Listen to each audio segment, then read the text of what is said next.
some hoisin sauce, Good hoisin. scallions, lots of juicy, greasy duck skin. Crispy. Disappointment. I'm not. I will tell you right now, before you guys get it, that you are in for the best mushroom gravy you've ever had today. Just saying. Who made it? By the gravy god himself. It's a smothered gravy. You know how I distinguish the two gravies? One is cream thickened and one is flour thickened. Like a classic Thanksgiving gravy is a classic roux flour butter thickened. This is just reduced cream. So never fuck up. Oh, sorry. Never make the mistake when you're talking about gravy. Sorry about that. I don't know where I thought I was. Never make the mistake about when you're talking gravy, a difference between a smothered gravy. I'm making a smothering gravy for 600 on May 3rd. That should be interesting. And never think you can make a better gravy than The gravy Tom Douglas, god. the gravy god. All right, you know, the restrooms are down this hallway, 6134. Code is on the wall. Go a little bit Next early door. because they're finicky. The little things are finicky and you don't want to be out there. If you know what I mean. Knees crossed. Please clap when I clap. Otherwise, I'm just clapping for myself and it's weird. And yeah. And you can chat, but just a little quietly, please. Yeah, talk amongst yourselves. No problem. This is Chef Annie. She always likes to come ruin the show by making an appearance up front.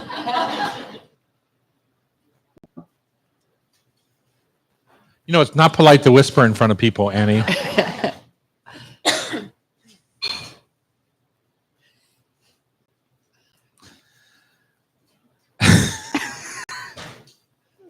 Anything else you want to talk about before we get going? No? All right. Welcome to the Hot Stove Society Show on Cairo Radio. My name is Tom Douglas. I'm Loretta Douglas. And often I say my name is Chef Tom Douglas, but really the word chef does not show up on my birth certificate, which I happened to come Shock. across. I was going through my files. I happened to come across my little feet on a little piece of paper, and I found yours too. Oh, great. Yeah. Just Nice. saying that I was born in Euclid, Ohio, which Uh, is northeast Cleveland. Okay. Yeah. There you go. Just saying. How If you were much did wondering. you weigh when you were born? 8 pounds, 4 ounces. Wow. No, 8 pounds, 12 ounces. Okay. What were you? You were like 5'9", 5'9", right? yeah. Yeah. You were a mini. We are here at the beautiful Hotel Andra in downtown Seattle. It's a lovely place if you ever want to come do a staycation with us. Our suggestion, since we kind of own the neighborhood restaurant-wise, the interloper is Asagio next to us, but our suggestion is that you come maybe Thursday night or Wednesday night Uh-huh. and enjoy one of our 3 restaurants right here on this corner. Then get up in the morning, have a little coffee at the Dahlia Bakery, come on over, watch the show, have breakfast. We have a brand new Frenchie style breakfast now with madeleines and a crepe and blah, blah, blah. And then typically our guests bring a taste, although I saw one of our guests come in empty-handed here today. No, he didn't. He brought. come We're doing really? a I don't feta. see it. Where is it? It's Oh, it's the feta. Yeah. Ah, okay, Feta tasting. Fine. I was trying to call him out, and you ruined it. You know, he's a friend of Loretta's, and so Chris would never show up empty-handed. he would never show up. Oh. We are at the corner of 4th and Virginia in downtown Seattle. And as I said, we have a delicious breakfast that comes with your ticket. If you go to hotstovesociety.com, you can join us like all these lovely folks. You can also watch us live. We're on live as we tape it. As we, what do you call, what do you youngsters call Stream. it these days? Record. Record. Fine. As we record it, you can find us on our YouTube channel, Hot Stove Radio, right? At Tom Douglas & Co. And you can get us at your favorite podcast location. Easter Brunch with Chef Danae McLaughlin is here on April 19th. She's going to teach that class. I don't think that's sold out yet, Danae, is it? Nope, not yet. Coconut cream pie class with Chef Bridget Charters on the 19th also. And you can check all of our classes at Hot Double Stove. stack your classes. Do Easter brunch. Take a little break. We did and 4 then in one day do the other day. Coconut cream pie. That's Sounds a lot of awesome. work, I can Easter tell you that. brunch and Easter dessert. Exactly. And also some news from us. Dahlia Bakery pre-order carrot cupcakes and 9-inch carrot cakes are available Easter themed sugar cookies. They look like they're out of a magazine, those cookies. I know they're so beautiful. Oh my God. And the cinnamon rolls, if you haven't You know, had the the Dahlia difference- Bakery cinnamon rolls. They're the bomb. Oh Yes, my God, I the know. best ever. The difference in icing compared to when I was growing up, and my mom would make all the bunny rabbits and the eggs and stuff, and we would have that Domino sugar box recipe icing, and it stayed soft and creamy. And the modern cookies these days have what is a typical kind of royal icing. Yeah, I don't know how they get it so smooth, honestly. it's so beautiful. It's when crazy. I mean, the people that can do but it. it gets crispy crunchy on the top of the cookie, so Yeah. you have to. It's a choice, right? You have to make a choice. They are. They're like Martha Stewart. I mean, I know. Martha and I, we're pals. Molly's amazing. I'm just calling out Martha. You know, Martha. You don't even need her last name, do you? She's Yeah. just Martha. She's one name at this point, I think. Exactly, and has been for a long time. Half Shell is having the first of the season Alaska halibut with asparagus and green garlic. That is spring right there. That is Halibut, spring. asparagus, and green garlic. Perfect. Love it. Annie's going to come on today. She's the executive director here at the Hot Stove, and one fine, talented. I was going to call her a young chef, but she's getting up in the years. Wow. She's going to join us today to talk about and pay tribute to Charles Fahn from Slanted Door fame. Passed away a few months ago unexpectedly, and does a type of Vietnamese food that I don't think any of us here in the Northwest are really accustomed to, Oh, because we're used to, I think, more typical. fun. Well, yeah, same way I feel about Thai food and this and that. We just have scratched the surface on some of these interesting cuisines from around the world. Korean, same thing. Part 3 of our 4-part series with author Sarah Ahn, sharing essential Korean recipes from the home kitchen. And you said she's on the cover of what this week? This was just the Cook's Illustrated that comes in the mail, Uh-huh. and it's just the So it's a great magazine. yeah. So I'll just pass this around. And she's for on the folks to- cover, huh? Yeah. Awesome. Loretta cooks up Easter plans because I'm going to be in Sicily. Yeah, it's so rude. So It's like rude. one of my favorite meals of the year that you make, and It's the bitchin'. only meal I make of the year that you like. So that's not true. we'll have to talk about that. Chris Tini from Pacific Coast Harvest joined, just fellow law student with you. Yep. And, you fell in love with another law student. Did you fall in love with all the law students No. you had class with? Just- No, I pretty much spoke to no one while I was at law school. So the fact that Chris and I actually are friends is and amazing. know each other? Yeah. You recognized him? Yeah. Funny.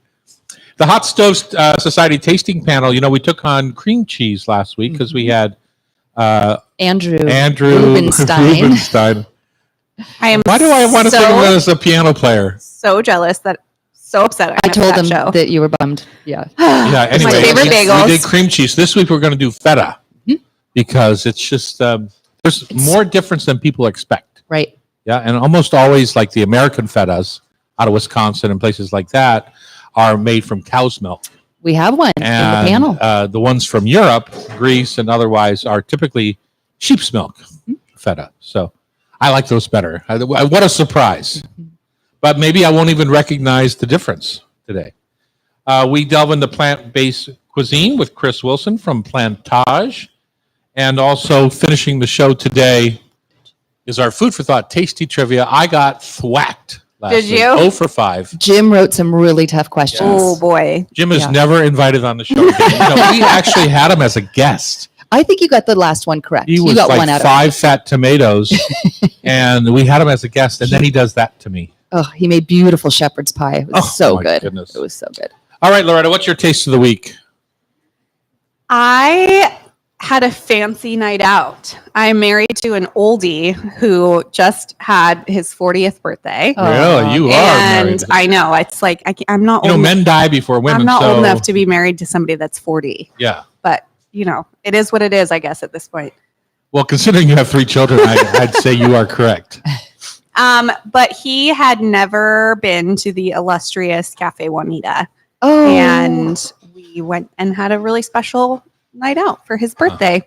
We did a little staycation at the Willows, and that's really stayed at nice. Cafe Juanita, super lovely. Do you know Holly's Holly's best. celebrating 25 years in I know. April? Yeah. She wasn't there, but I hooked her up with that space, just so you know, with Peter Dow. yeah. Yeah. Well, And it's did you very have a special. favorite bite of your special meal? No, it was all delicious. I mean, I don't do a ton of pre-fee stuff because it's fancier than I am, and it was just awesome. Oh, so you went with the house meal, the price fit. It's all pre-fee at this point. Oh, is there, it? yeah. And you can get land, sea, or vegan. I did land.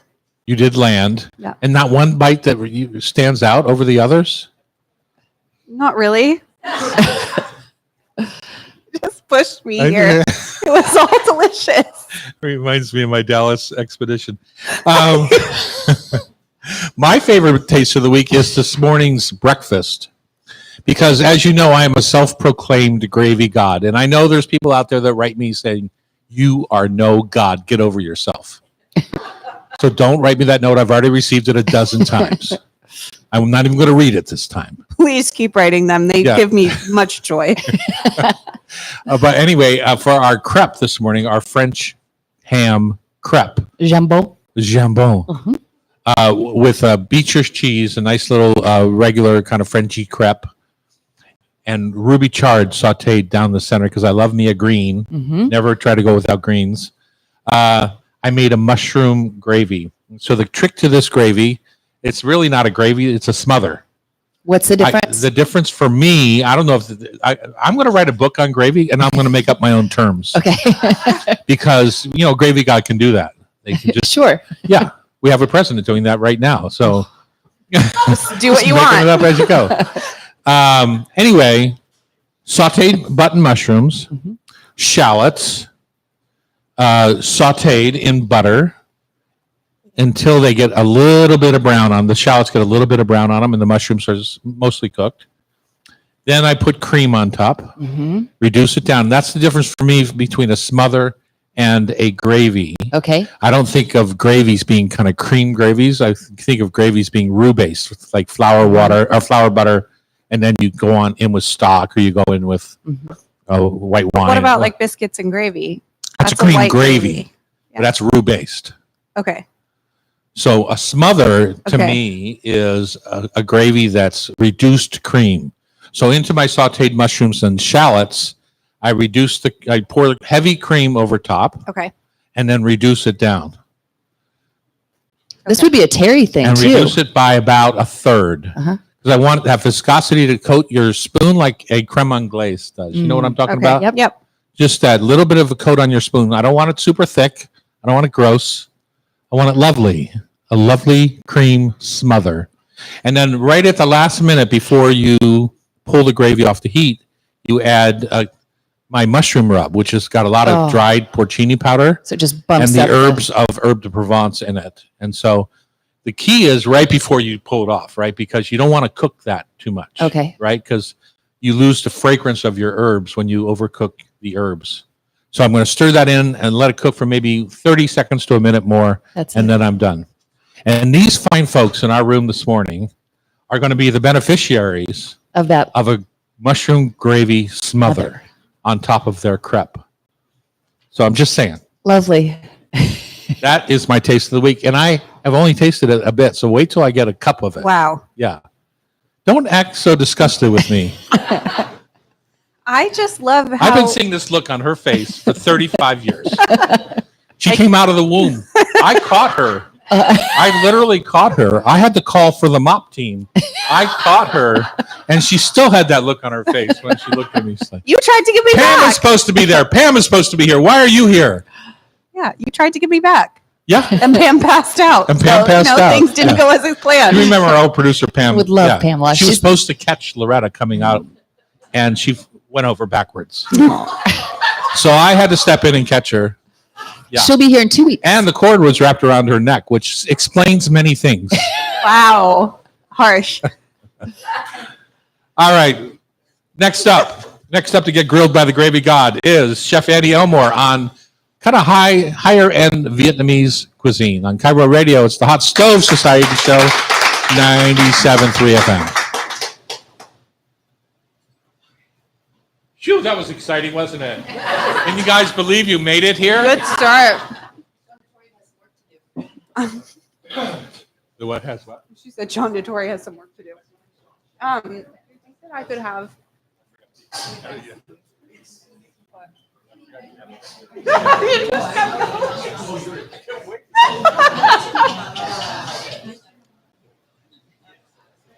He's on fire this morning. Well, I'm going this. It's as big as my mouth.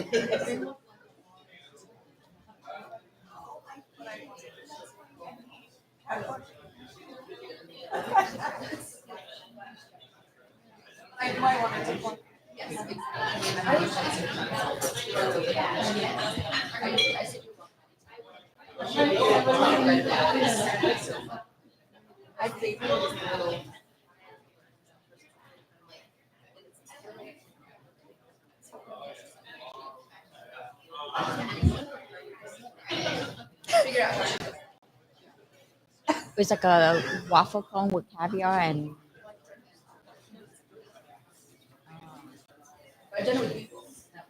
oh, I like that.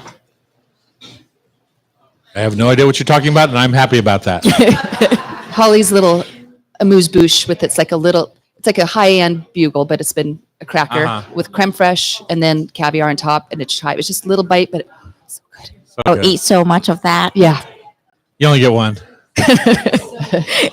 Bring your son, then you can steal his. Yeah, because you're gonna be eating 10 of them, so I only get to eat one. That's why. We're back here in the kitchen on the Hot Stove Society show. And in introducing you, I feel like I made a mistake, Yes, Annie. yesterday you did. No, I mean today. Because I said you're here to talk about more elevated Vietnamese cuisine. And the mistake I made, or the way I said it was, one of the things I love about Vietnamese cuisine is how fresh and beautiful it is, how simple it can be. Yeah. A perfect Thai basil leaf, a perfect mint leaf. You don't elevate that. No. You maybe use it in different ways, but you can't elevate it. And so I think I misspoke when I said that because I love that simplicity about Vietnamese. It's just so darn fresh. And I've incorporated lots of that into my own cooking. I've stolen everything I could think of from Great. Vietnamese I'm cuisine. really glad Yeah. that you did. But tell us about you.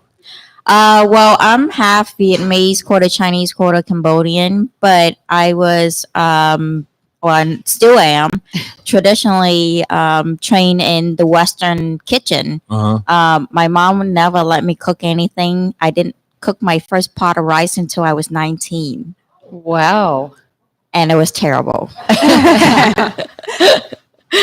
But, I still crave that fresh Vietnamese food once a week. And I treat myself on Monday when my son is in school, my husband is at work. So I usually sneak into a Vietnamese restaurant and just get myself something to eat. I didn't know that. That's great. Yep. And, the things like you're talking about how simple Vietnamese food is, right? So everything have to be perfect. Mint, Thai basil, lettuce, bean Mung sprouts. bean sprouts. Yeah. So Everything. when my mom go grocery shopping, she would pick everything. She would go through every bunches of mint, every bunches of Thai basil. I've seen that, your mom, over and over and over again in every Asian grocery Oh, store yeah. I've been Like, to. Yeah. Look front, back, all side, those inside, Asian open up the ladies are the back. same. Yeah, I Yeah. know. So particular Oh, about yeah. what they're picking. And even, like pick one of the grape to eat before, buying a bag. Oh. I know. We're going to send security. I know. So, that's why everything have to be so perfect when it's that simple. You can only control what you buy. You can't control how it grows, right? So, Well, that's so true. So what was your interest today in talking about Charles Phan? The book we have is the Slanted Door Cookbook. I've been to that restaurant many times, the ferry terminal in San Francisco. And going back to my foible of how I worded it, but still, he was famous for taking Vietnamese food or at least exposing another level of Vietnamese food because we're so Absolutely. used to what you get in our restaurants around Seattle, whether it's pho or bun or yeah. any of the different kind of what has made it into the American lexicon, right? So Yeah. Charles took it to a whole nother level. Well, yeah, I was just talking to Becky yesterday about the book, going through all his recipes and trying to plan out the menu for the class. I was able to read a lot of the stories he wrote in there. And honestly, only 10 years ago that someone came to Seattle, and I think was Tamarind Tree was the first elevated Vietnamese restaurant in Seattle. And I never knew that Vietnamese food can be elevated because I grew up eating so much food from home, and those small restaurants that very true to the food itself. Right. We don't need to make it look pretty. We just make sure it tastes good and everything's fresh. Right. And then when I learned about Charles Phan, unfortunately, I have never gone to his restaurant before, but I have his book at home. And I really feel like he's the father, the pioneer of the Vietnamese food, bringing to the spotlight where a bigger, wider audience, I would say white folks. Totally. I get it. Yeah. Understanding, and I think it exposed it even to a bigger, broader audience now that people are like, oh yeah, I ate Vietnamese food. And one great thing about him is he is Chinese Vietnamese, his wife is Thai, and they immigrated here when he was 15. So I mean, he wasn't just born here or here when he was younger, and he was trained in French background, cooking. So his food is like Chinese, Vietnamese with Western techniques. So that's why you see my menu. I have the carpaccio in there, which is Western dish, but he You elevated. would never see that in Vietnam. No. But we do have something similar like that, but we use lamb and like really raw lamb, and dish very similar like that. And he used nước chấm, which is a fish sauce, dipping sauce, peanuts, Vietnamese herbs we call rau rum, and mint and chili. So kind of like instead of lemon in Italian, he uses lime. And instead of Parmesan they added on there, he used fish sauce, that umami That's flavor. umami Exactly. quality, Yeah. So in that. And then, so I was reading through his book. It looks kind of weird, the menu, but it's kind of what he is. So there's some Vietnamese food in there. There's some Chinese food in there. There's Western dish in there with, the Western technique. And there's a soup that started out beginning of the menu. There's a one section in there he wrote, if I ever hosted a very fine traditional dinner for my friends, there's always a soup to start out with, and that's a brothy soup with just like greens, a little bit of meat in there, but that's how traditionally we eat. And I was like, wow, that's how I grew up. We always have a bowl of brothy soup. Brothy soup? Yeah. Mhm. And just a little bit From of greens. stock or from vegetables? Stock of vegetable, but it's always vegetable, greens, leafy stuff in there. Not a lot of meat, but that's how we start our meal. Yeah. And so that's why I added on that menu. Well, if you go to Tai Tung, a very traditional old Chinese restaurant here in Seattle, they always bring out a little Napa cabbage and onion soup that has a water broth, right? Yeah. It's a water base. Mm-hmm. And it's just a traditional way to get started. And if you remember from our series with Grace Lynn on the traditions of Asian cuisine, specifically Chinese menu. She said soup became a part of the meal, as did tea, as a way to make the water more drinkable, because it was always kind of contaminated water. So they would boil and make soup and things of that nature. Loretta, you grew up with me taking you to Vietnamese restaurants, pho being the most classic example. I think it's interesting. Like, I think we are a little bit spoiled as Seattleites in that I feel like pho and Vietnamese food is a part of our kind of We own it now. local food I own scene, those kind of soups. right? Yeah. And same with like teriyaki chicken is like a kind of ubiquitous Seattle food. And I feel the same way about pho. I mean, there's a pho shop on every block. Corner, it seems like, and I forget that for most of the country, that's not the case. Other areas have other groups that have come in and made their food synonymous, like Southern California and Mexican food and things like that. And I love that he was taking those flavors in San Francisco, like in a very touristy area of San Francisco, and feeding it to people in a way that was exposing them to this flavor that if you're not from Seattle and you're not super fortunate Yeah. like we are, that maybe you've never tried before. 100%. He passed away, I'm going to say 6 months ago now. End of January, I think. January, was Yeah. it? Yeah. He was a hard liver, that guy. Yeah.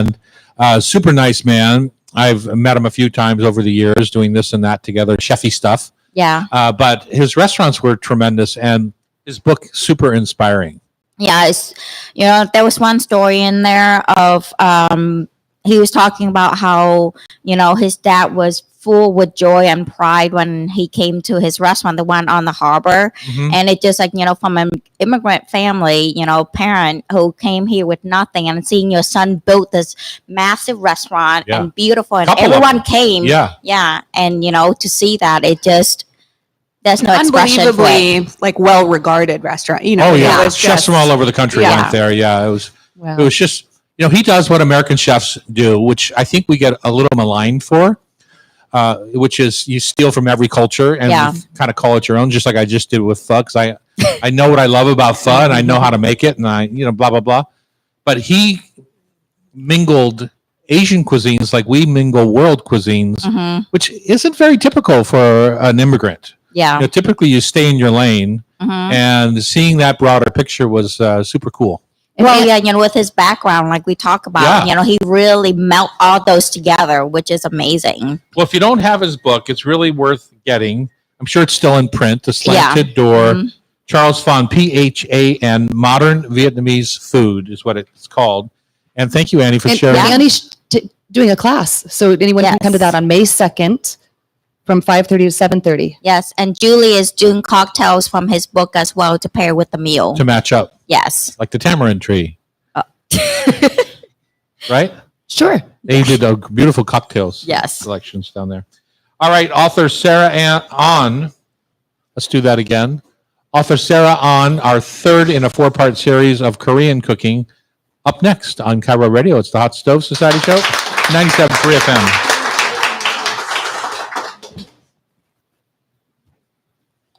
So this will just be the YouTube that we recorded Yeah. with her. And what I was saying to Annie was like when we have many Latinos in our kitchens, blah, blah, blah. But when they cook staff meal, it's always classic Mexican food, right? Overcooked rice, which they consider, well, that's to how me, it's they like overcooked. it. That's Yeah. how they like it. Yeah. That's- Whatever it is, but it's very much in their lane. They don't spread out the way that American chefs are comfortable doing. And Charles was like that too. He could spread his wings because he had lots of different experiences. Mhm. All right. Ready, set, Cam? This is on tape, so you'll have to watch it up here. All right, we're back here in the kitchen on Cairo Radio. It's the Hot Stove Society Show. And we're continuing our conversation with Sarah An. She's the author of Uma, A Korean Mom's Kitchen Wisdom and 100 Family Recipes, along with her mother, Nam Soon An.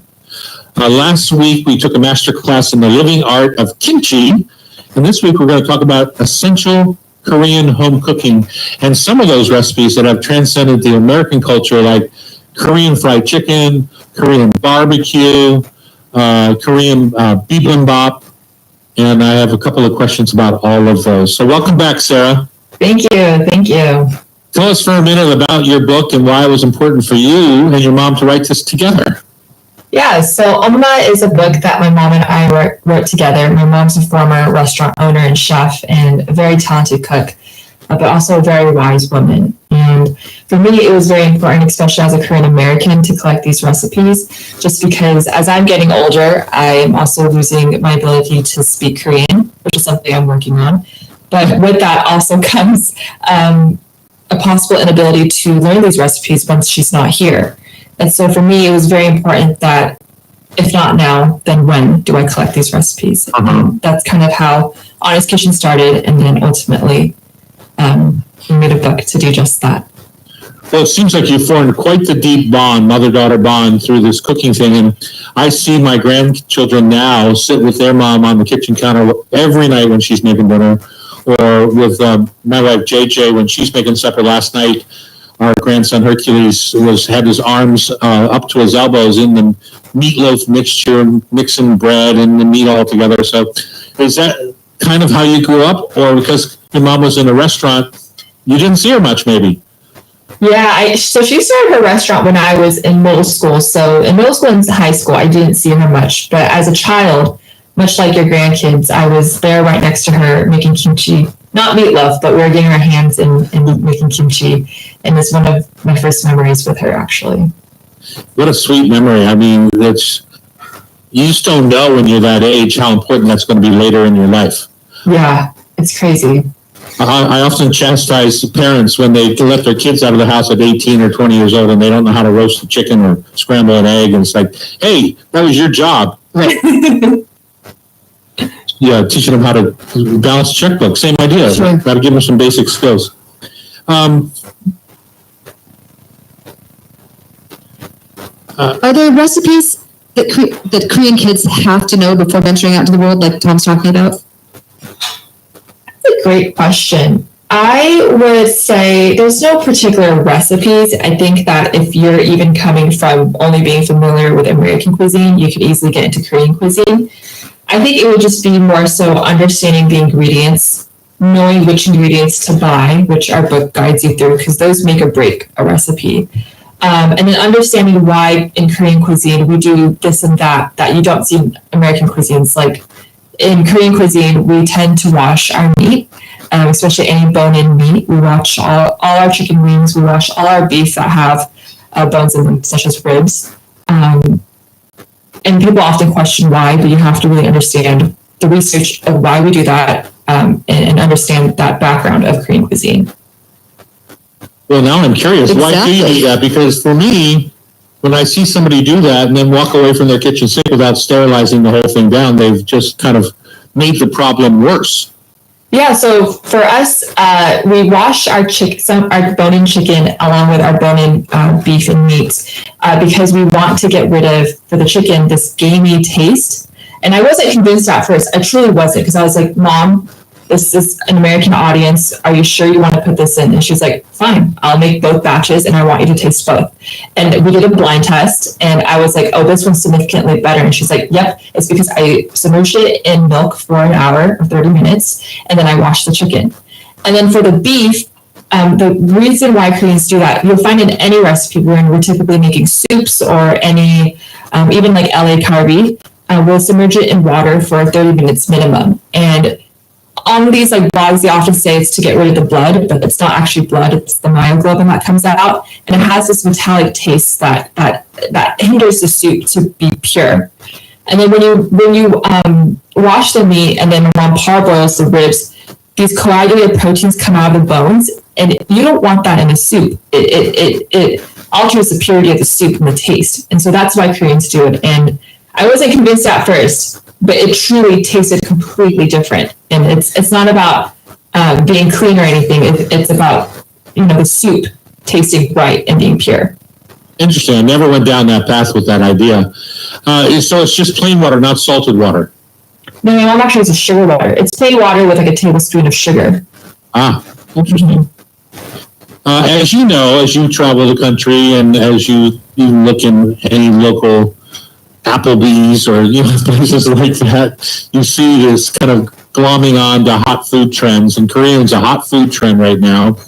And so some of the dishes that Americans love and may or may not know the actual real food behind them, like bibimbap or Korean barbecue or Korean fried chicken, they may not know where it is, and it probably in some of these lesser non-Korean places is probably not even close to the way it should be. It's just got a name on it. Tell us some of the dishes that have transcended Korean food, like from your dinner plate growing up to, like, for example, one of my favorite lunches is bibimbap, and I have the fried egg on top and stir it all up. I particularly like mine in a stone pot so that the rice on the bottom caramelizes and gets that crispy edge to it. But tell us about what's it feel like you as a Korean to see these dishes morph onto American menus? The bibimbap is a great example because I never really grew up with bibimbap. We never intentionally make it because as Koreans, bibimbap is made from the leftover banchan, which are side dishes in a refrigerator that you essentially assemble on top of the leftover rice you typically have. And you whip up the gochujang and season it so that there's a bit of sesame oil, and then bam, that's your bibimbap. That's our version of bibimbap that we grew up with. But then you see all these, like in American culture, that people are deliberately making bibimbap from start, where they're cutting up all the carrots, they're cutting up all of the soybeans and whatnot to make this dish. And for me, it's fascinating to see how people are willing to start at ground zero to make such an iconic dish that to us Koreans, it was often a dish that we mixed together from our leftovers. Yeah, so true. Just like fried rice, right? Chinese fried rice. Oh yeah, exactly. That's a great example too. And so traditionally, would it have a protein? Like right now, if I go to my corner Korean AAA market, whatever they call it right around the corner here, you can have your choice of fish cakes or beef or pork or chicken. That is just unheard of, really, in Korea. For bibimbap? Yeah. Yeah, we typically do add protein, but that's really preference. It's much like Korean seaweed rolls known as kimbap. I hate saying this term. That's like people always ask, is that Korea's version of sushi? But no, kimbap is kimbap, but they look, I guess, similar, if you want to say. But in kimbap, you can choose your protein. Like, you want to put beef in it, do that. If you want to put fish cakes in it, do that. It just depends what you prefer. Right. And how is it different? Kimbap is very different from sushi in that sushi, it typically uses raw fish and it has a special sushi seasoning for the rice, versus kimbap is a savory dish. It's very filling, filled with vegetables and cooked meat and protein. Kimbap, to me, it's a cousin of bibimbap. And bibimbap is very different from sushi. It's basically bibimbap rolled up in a seaweed. I saw the darling video of you and your mom when you went to Trader Joe's and you found some frozen, and she was shocked, and you both said it was okay. Would you recommend someone like me try it? You know, that video went so viral that it was sold out for months. Viral. Trader Joe's, it was empty. It's all gone. Yeah, it's insane. And that trip, because it went that viral, TikTok invited us out to Korea to film a commercial with them, which was such a surreal moment. But, you know, we did try the kimbap recently to see like if our review still stands, and it doesn't. Okay. It tastes a little different. So I feel bad because it's like we rated it, I think, a 7 out of 10, but nowadays it's like a little lesser than that. So just go to a Korean restaurant and enjoy it. Exactly. Always. Or go to the Korean market, because now they carry frozen kimbap, which they don't have in Korea because they don't need it to be frozen. It's accessible anywhere. Right. We just have a minute left, but I want to touch on Korean barbecue, because I think that's how many Americans were introduced to Korean food, with the individual burners on the tables and put the raw meat on and cook it yourself, and that became a sensation. Oh yeah, so Korean barbecue is iconic. It's where we all go to hang out. It's where we get drinks. It's where, you know, you're introduced to banchan, which are the side dishes you get that's placed all over the table, and you get in your protein, and it's a great way to enjoy Korean food, but also hang out with friends. Yeah, it feels very pub-like, tavern-like, and a great atmosphere. Yes, and you do everything yourself. For those who are unfamiliar, where I think that's what surprised me the most, was that people were surprised that they had to do that themselves and serve themselves, basically. That's the fun of it. Yeah, it's part of the fun. All right, next week we're going to wrap up this group of interviews with banchan. We've mentioned it a couple of times, but I think that is maybe the most surprising thing for Americans when they order their barbecue and all of a sudden 8 or 10 dishes come on the side. We've been talking with Sarah An. Uma, A Korean Mom's Kitchen Wisdom and 100 Family Recipes is the name of the book, and we're going to wrap this up next week. On Catalan Radio, it's the Hot Stove Society Show, 97.3 FM.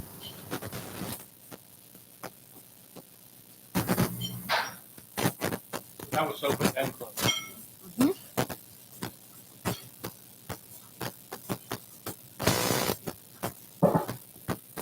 So you can tell on the gravy, it sat for about, 40 minutes before when I finished it and tasted it. and you lost a lot of the fragrance in the herbs. You don't taste them as much as it did, like right away off of that burner. So the heat and herbs are not the best match, except when they're just that second, and then the heat then blossoms the herbs, and it has a better, more beautiful fragrance. All right. 9:43, we are on track. Mhm. Good. We're back here in the Hot Stove Kitchens, downtown Seattle, celebrating our 25th year on the air with Cairo Radio, and we are excited to have you join us. Hopefully you're in your garden at this point, right? Mhm. It's It's that April. time of year. I know my wife over at our garden in Prosser, Washington, the seedlings are all up in the greenhouses, and she's excited and ready to go. Carmen and Rosie are back in the groove of gardening, and it's that time. Yeah, it's fun. You know, I said last week, Loretta, you weren't here, but one of my favorite things about the new season coming on is that she finally, after staring at them for 9 to 10 months, lets me eat the peas that are in the freezer because we're there now. We've planted peas. She knows she's Yay. gonna get more Yeah, exactly. It makes me Future. twisted. future peas. Yeah, And they're all hand shucked, right? of course. Yes. Wow. No, they do that. She and Sharon, her mother-in-law, stepmother, were famous for watching the Mariners and shucking peas or dry beans while they watched, and they would just chit chat, just like you see in many ethnic families. Maybe it happens all over in our world too. It never happened in my house. They just sit there and chit chat, watch the game, scream at the TV, blah blah blah. At the same And are time, their productive. hands never stop moving. Uh-huh. Like pretty cool. knitters. Yeah, that's Yeah. really cool. It's pretty cool. Loretta, I'm going to be on a trip, the longest vacation of my life, other than when I traveled the country. It was about the same amount of time. It took 40 days for me to run out of money here in Seattle in 1977. But I'm going to be gone for 5 weeks, It's crazy. and I'm playing golf for the first week with the boys. Then we're traveling around meeting our wives in Sicily, then off to Lisbon, then off to Bordeaux, and then they're flying home, and I'm going back up to meet with the boys for a second week of golf in Scotland. Can't wait. Scotland. I mean, thanks for ditching me. You And can't wait all to my- have me gone for all 5 my weeks. kids. Yeah. Thanks for your So help. typically, Easter is one of the holidays that I cook at home, Yep. and this year I'll be cooking it in Sicily. Yep. Matter It's of a fact, little bit there's a rude. chef at our chateau that's going to be cooking us Easter in Wow. Sicily. So, what are you going to do? How are you going to survive? I don't know, honestly. Yeah, Easter is just one of those meals that you've always cooked, and a little bit like Thanksgiving has kind of had a set menu in our house. Right, traditional. Yeah. Traditional menu in our house, which is always a ham, asparagus, scalloped potatoes. Not just a ham. It's the best a ham bone-in, ever. Smoked, delicious ham. Yeah, that's glazed all day. Whole, and- yeah. Yeah, I don't think I'm going to do that. You start off with Easter baskets for the kids. Well, we're already at a disconnect. I'm going to do a ham. Does anyone else just do a ham in this room? No, it's a fabulous ham, whole bone in, delicious bone. Yeah, skin on. I know, Okay, but I just don't. I know that I can't make it as good as you make it. that's okay. You have to start somewhere. And you're not supposed to agree with me. And I'm a little bit intimidated to make a whole Yeah. giant ham. Are you having people over? I don't know. Maybe it's Passover right around the same time this year, so I know we're doing big Passover with Ben's family. Well, if you're doing Passover, you have to pass over the ham because they don't do ham. We won't be having ham on Passover, but yeah, I don't know. I hope so. The last few years, some of Ben's family has come to Easter at your house, and so maybe we'll have that same So- group over. So what do you Ours, remember but- about the meal that you'd like to replicate? Because the potatoes were always your mom, right? She made a lovely scalloped potatoes Scalloped with brown potatoes, onions. which I can make. I'm fresh confident thyme. making those, Uh-huh. although they're a time suck. But They are. They take They forever. take forever to cook.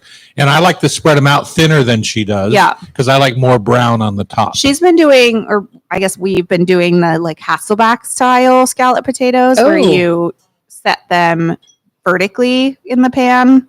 I do like those. I do too. Hot cross buns. She makes those. She always makes hot cross buns. I will Usually say. there's a couple with a Jewish star for Ben, which is my Yeah. favorite. Sweet. I will say.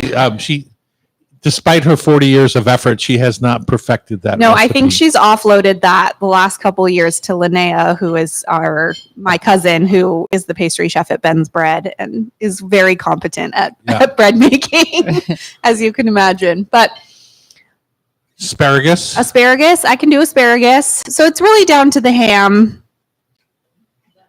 and the buns. Could you just make the ham before you go? Well, I can order the ham before I go. Okay. Because you do have to order early because it's harder these days to get a whole. You can sometimes find a half a ham bone in, Mhm. but it's harder to find the whole ham. Well, I probably only need a half, right? You probably for only my need a family. half. And Okay. Don and Joe's is where I buy it every year. I could buy it from who they buy it from, but the tradition of going Yeah, going to the market and talking to Donnie, who just I retired, know. and buying it from him, like I do my turkey every year, is really part of Part the of it, joy of yeah. Easter for me. Yeah. So what would be the process for Floretta goes to Don and Joe's and gets a ham? Then what? So if it's, we're going to assume it's a half a ham. If it's skin on, which is again harder to find, I trim the skin back to about 3 or 4 inches from the knuckle of the ham, from the bone that sticks out the Okay. back of the ham. So you got the big fat end of the ham, which is the center, Yep. and then it goes to the shank, Okay. or the other side's the knuckle, right, the hip.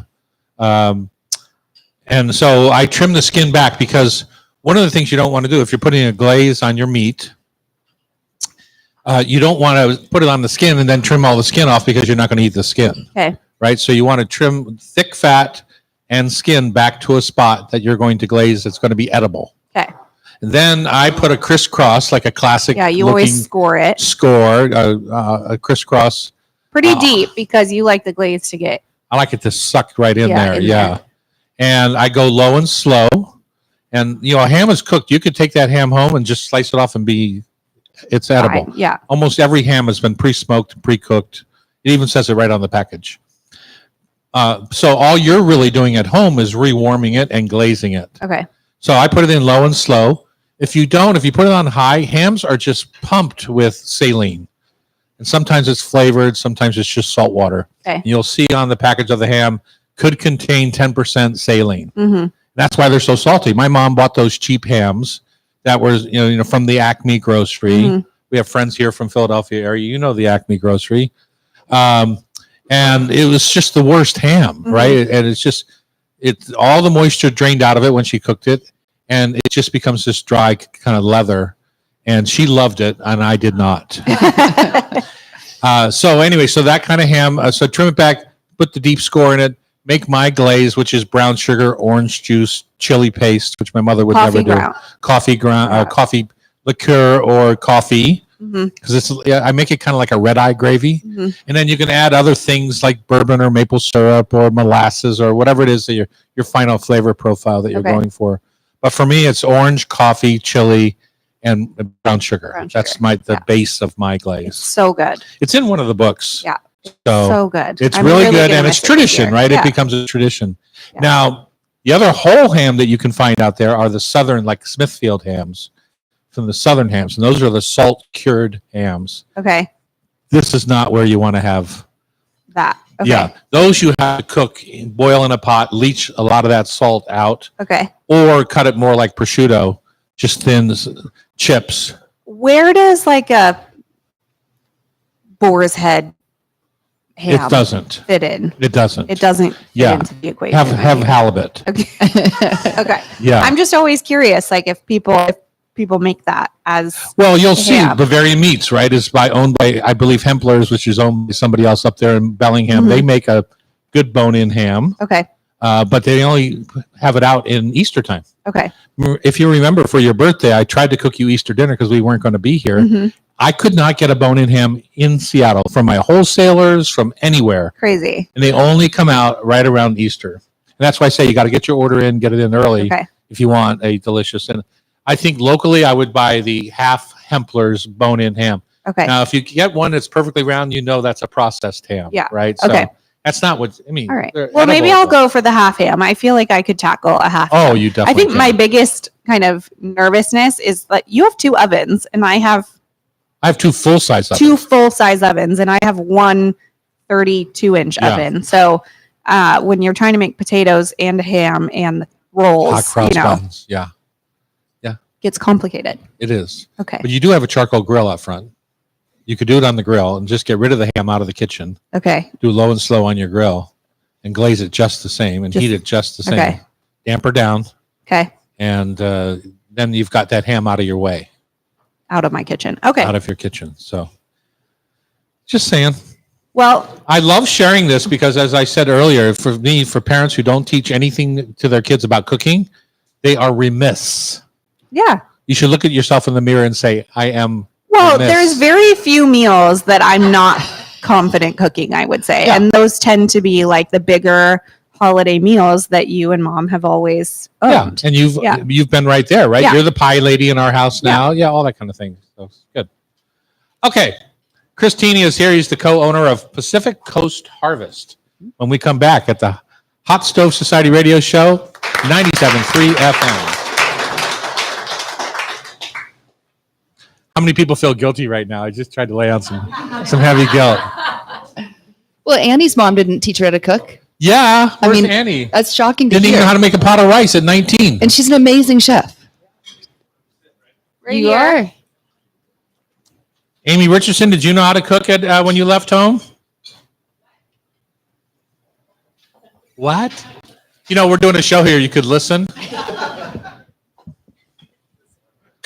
What did you know how to cook when you left home? What did your mom Can teach do. you or your dad?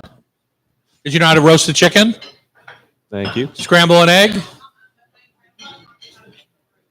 Your grandpa taught you how to make a roux, but your mom didn't teach you how to make a chicken. So what did you put your gravy on?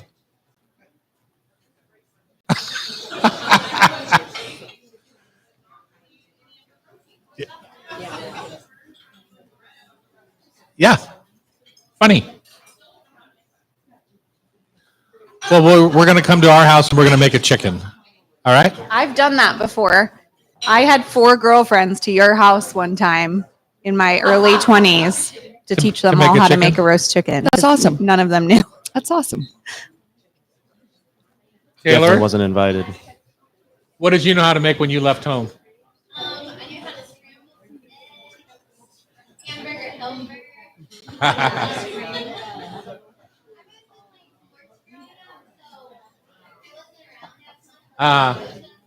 I-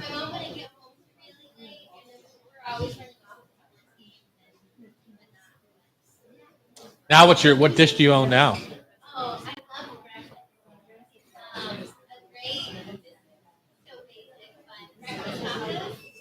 Yeah.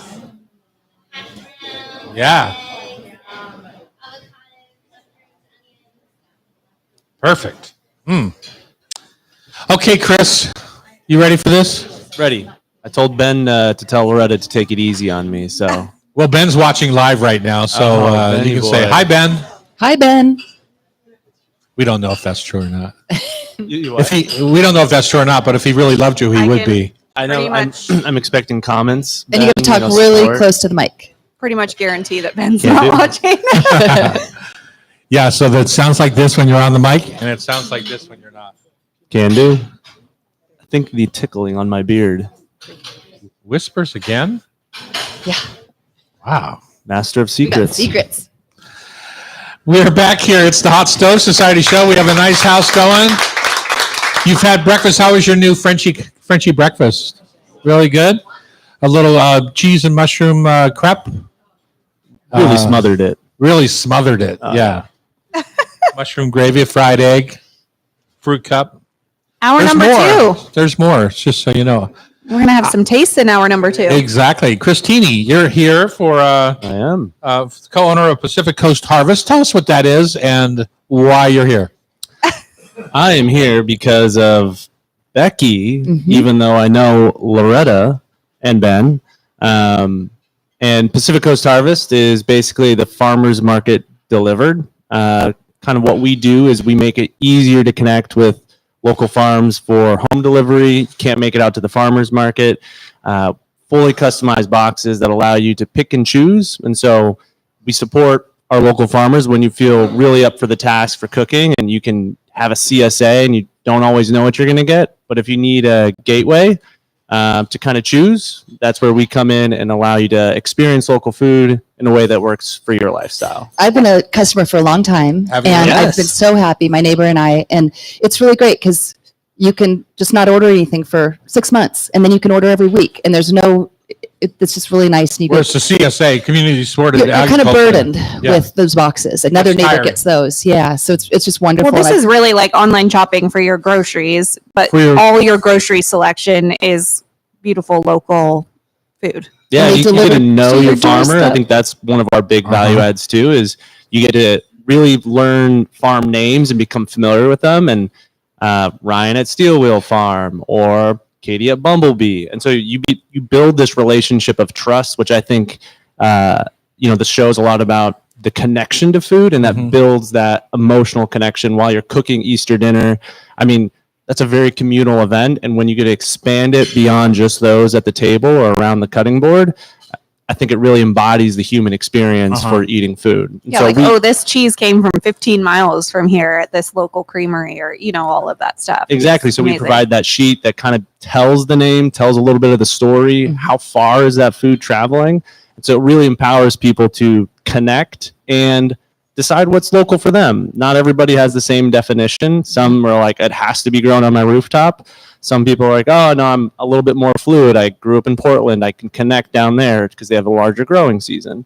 So that's our role and how we play in solving those logistics. Yeah. And your Uh, website is just super easy. You send us a weekly newsletter, and it inspires me helps me realize what's new and in season right now. And you've got You unique forget how ingredients. early some things pop. Yes. Yeah. And I learn new things that you wouldn't see at the grocery store sometimes. And Yeah. Have you we- done it lately? it's been maybe 3 weeks. 3 weeks. Yeah. So what's if I were to order tomorrow and look at the list, what is the first pops of spring on your menu? right now. Yeah. Well, so this actually touches on a really interesting thing as well. Right now we're in Rob season. So if you were going to come out and pick something, I would Rob, which is the tops of typically kale or broccoli or any sort of brassica. It'll begin to flower. But right before all those sugars go into the blooms, you snip the top and then you kind of roast it, typically like broccoli. And so that's a classic example of a local item right now that you generally don't see in a grocery store. You'll see it throughout the farmer's market. You see broccoli, Rob, but it's the same old stuff year round. But no, you never see what you're talking about, just the tops. That's awesome. Yeah, and so 2 nights ago, I made collard green Rob, and it's a little thicker stem, but when you kind of mix it up with oil, you get like the chips Uh-huh. of the flower or the leaves, and then the stem tastes like a broccoli stem, but sweeter because all those sugars are concentrated right there in the stem itself.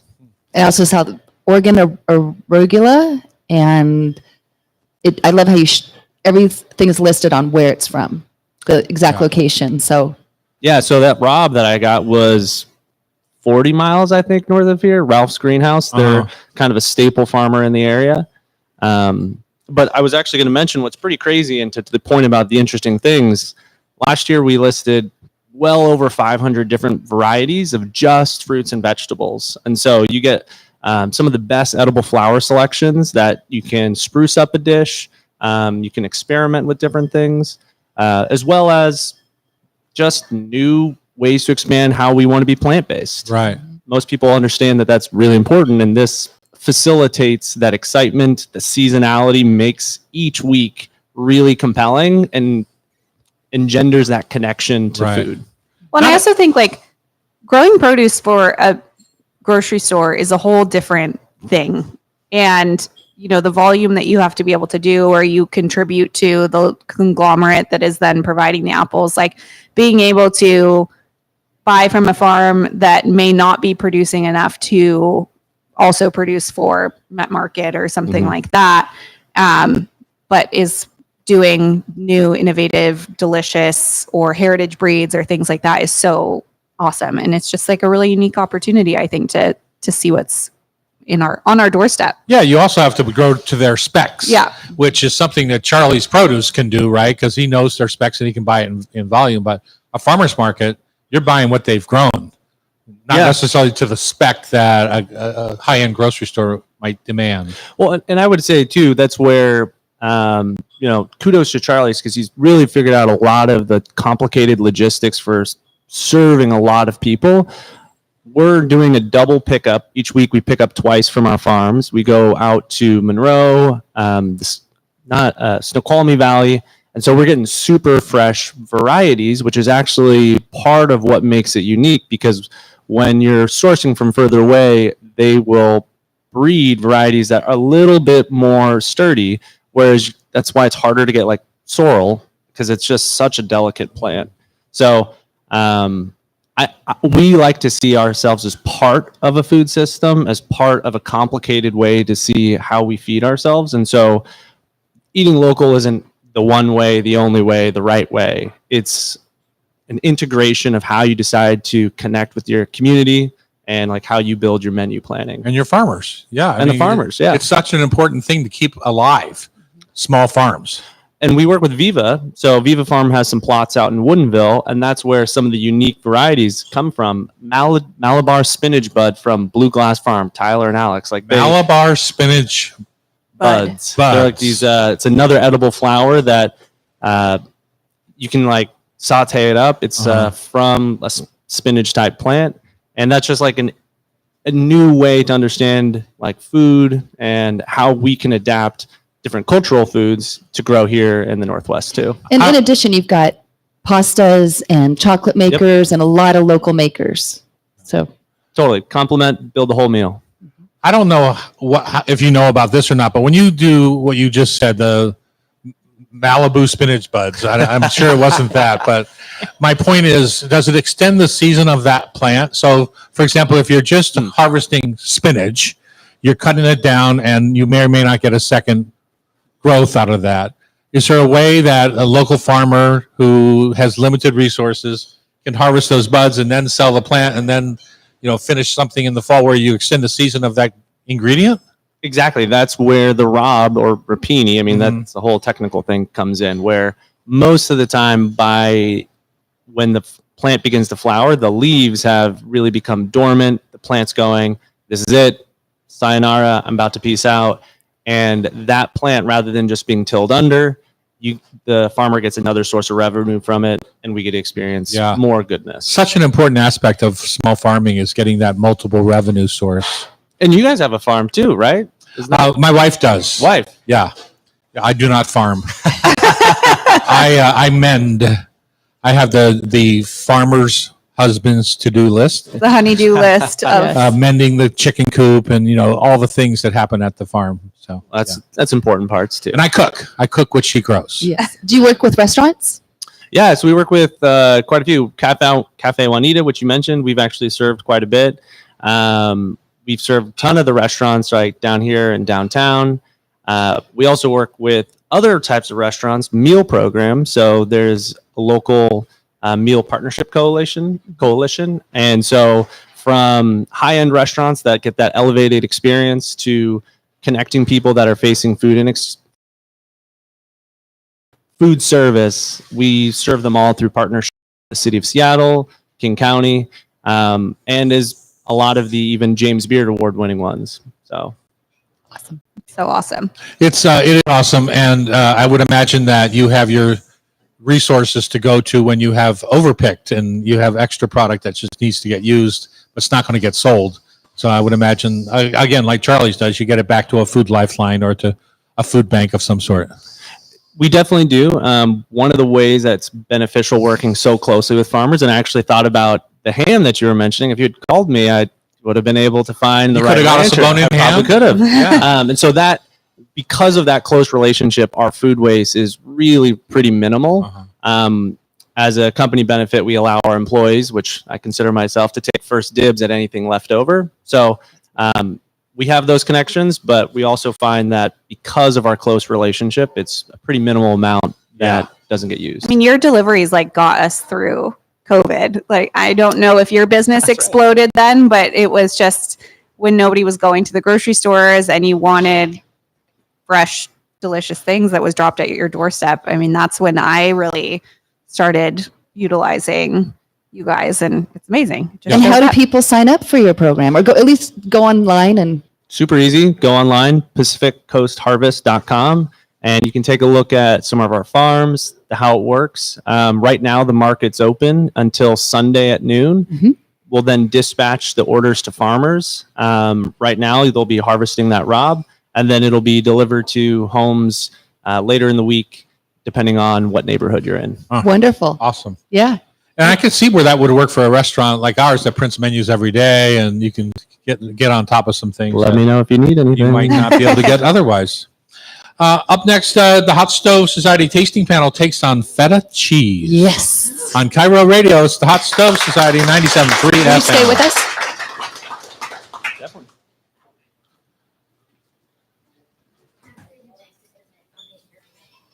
Oh, cool. Yeah. Great.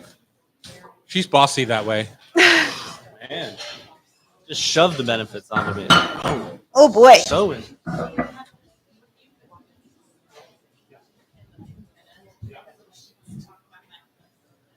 We're also talking. I don't know if we get it anymore, but if you wouldn't mind going downstairs and asking what we're using. When you were talking about Used like to come not in oak talking to barrels, anyone in but law yeah. school, I was like, oh man, I've buttle, which is I literally talk to everybody. Loretta could not.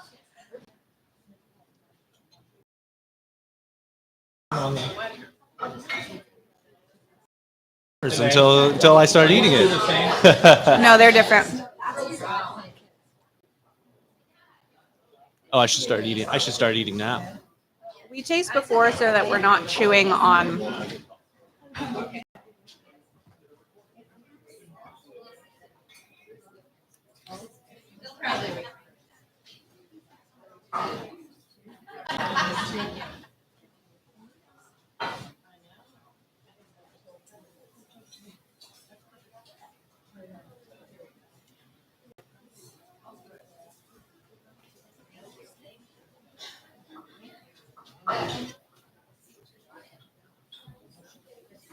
Oh my God, that's disgusting.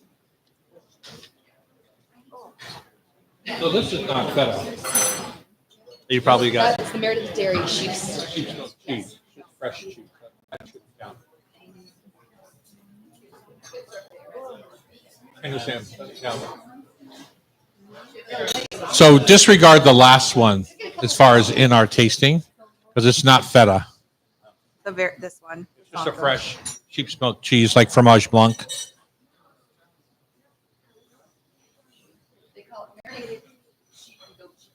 Yeah. Not feta. Feta is salt brined. The tape is here. So the first one.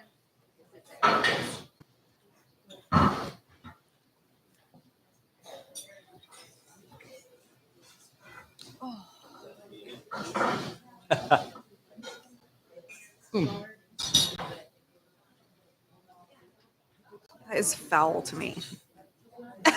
Wow, you are so sensitive. That's very. Just gotta open your mind to what are the other ways you could categorize it. Do I? It's coconut. Ah, yeah.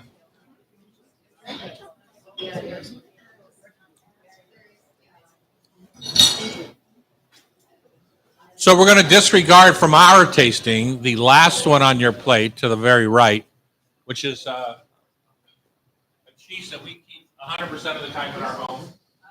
Meredith Dairy out of Australia, marinated in Australian olive oil and with peppercorns and thyme, and it is the bomb. I love it. And you got to mix it with the olive oil to make it taste like that. But it's not a feta.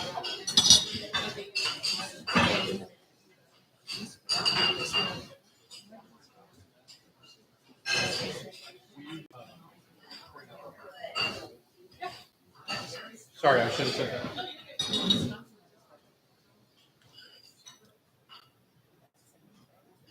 Are you gonna bring up the one from downstairs? Yeah. There's no comparison. And that's the Rousses, Rousses, yeah. Rousses, which we can't get. Which is a mixture of sheep and goat. Yeah, and so if it's Greek, it has to be 70%. If it's authentic Greek feta, it's got to be 70% sheep and up to 30% goat. It can be. Are you allowed to say that vegan one is feta? Yeah, exactly. It's like calling Andre cold duck champagne.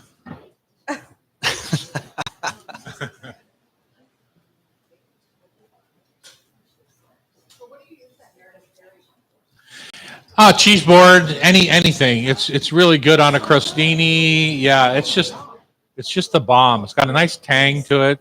I bought it at Net Market or PCC. They have double-sized jars at At Costco, Costco. but they have sold so much they can't keep up. So it's out of Costco for a while. But their website shows just how to do it. It's just great. Where are you going to golf? I mean, it's St. Andrews. You name it, of Yeah. course. Oh, yeah. Carnoustie, Are the St. boys Andrews. part of, is that Ben as well, or your friends? No, You're saying my you're- posse. Ah, Yeah. gotcha. Do We you guys have a little bit older, more mature group more who can refined, actually golf. more slices, less hooks? You have a favorite course around here? I belong to two around here, Broadmoor and Seattle. Oh, okay, nice. So beautiful local courses. But it's, for me around here, it's about time. Yeah. Like Yeah. I've been at Broadmoor for 20 years, but such a shit show trying to get to Broadmoor through the Mountain Lake Cut these days, and for the last 5 years Yeah. with 520, and it's like I've had it. So Well, I I think- just joined Seattle. I think getting there too is like, or once you're there, the rounds. I mean, just a 5-hour round. That's That's not been my experience at Broadmoor. We don't take tea time, so you go Oh, on, okay. and it's 3.5 hours, and oh wow, that's unless it's a tournament, you know. yeah. Seattle the same way. It's all about speed. Yes. You just chatting?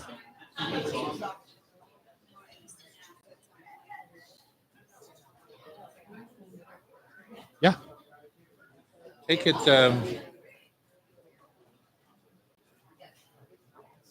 You're gonna have to do it in the start of trivia.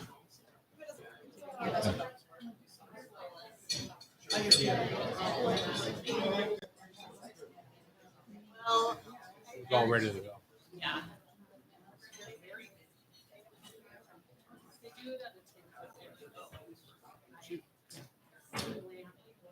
I think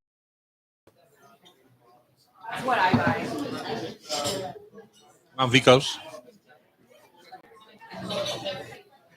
You said that, Jackie. You said to be feta, it has to be up. It can only be up to 70%. If it's If it's Greek, Oh, Greek specifically.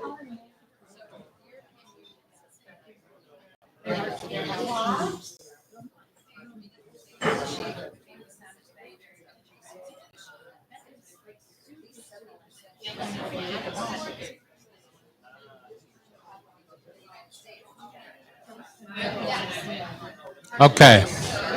Ready? This tastes better when you squeeze it together and get a bigger bite. Yeah. Ah, On that little crumb, it was hard. All right, here we are. We're back in the middle of cheese country right here in downtown Seattle. Got lots of cheese in front of us. It's all feta cheese, yes. and it is a feta cheese tasting after last week's cream cheese tasting. Mhm. Why did you pick this today? Well, because we have Chris here from Pacific Coast Harvest, Uh-huh. and he brought they sell feta through Samish Bay, Samish right? Bay. Yeah. So Roger. that's why I thought it would be a good fun So- tasting. So, reintroduce Chris for us. You want me to do it myself? We're gonna Yes, have please. to do that Okay, again. here we go. I'm Chris. Wait 1 second. Oh, We're going to do that again. Let's just start from the beginning. No, we're going to start from the beginning of that segment. Welcome back to the Great Northwest Cheese Party. We're having a little feta tasting, and we've invited Chris Tini to join us. He is from Pacific Coast Harvest. Mhm. We had him in the last segment. Did you know you're going to get 2 segments today? You know, two birds with one stone. There you go.